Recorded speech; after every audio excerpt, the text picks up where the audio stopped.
يا مساء الفل والجمال. اهلا وسهلا بيكو، معاكو نهلة فؤاد، وانت بتتفرج على برنامج خلاصة في 5.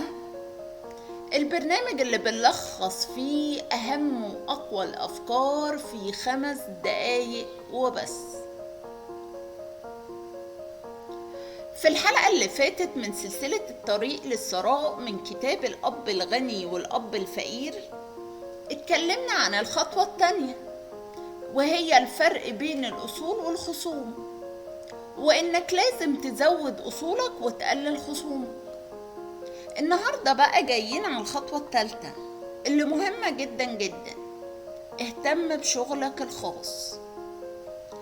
كتير من الناس بيفضلوا يركزوا على شغلهم كموظفين، ده شيء كويس بيوفر أمان نسبي، بس عارفين المشكلة فين؟ المشكلة انهم بينسوا يبنوا شغلهم الخاص.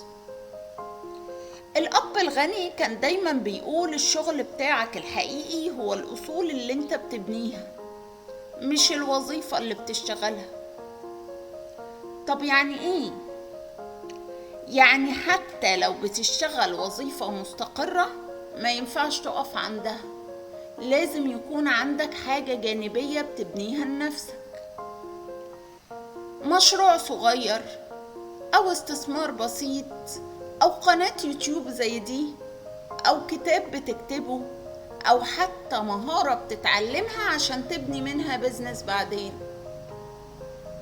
الحقيقة إن الوظيفة مهمة عشان تدفع فواتيرك طبعا، لكن اللي هيخليك توصل للحرية المالية هو شغلك الخاص.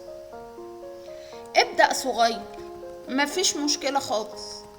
خصص جزء من وقتك وفلوسك لبناء أصل ليك، ولو عندك هواية أو مهارة حولها لمصدر دخل.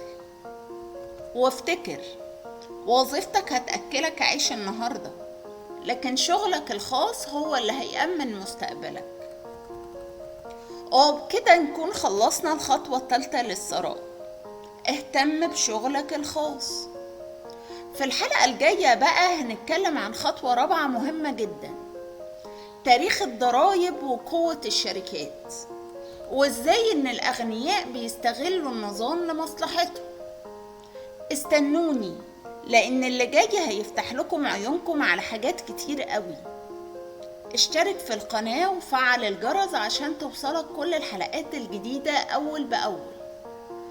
انا نهلة فؤاد، ودي كانت خلاصة في 5 النهاردة، ودايما معاكم كل تلات وجمعة.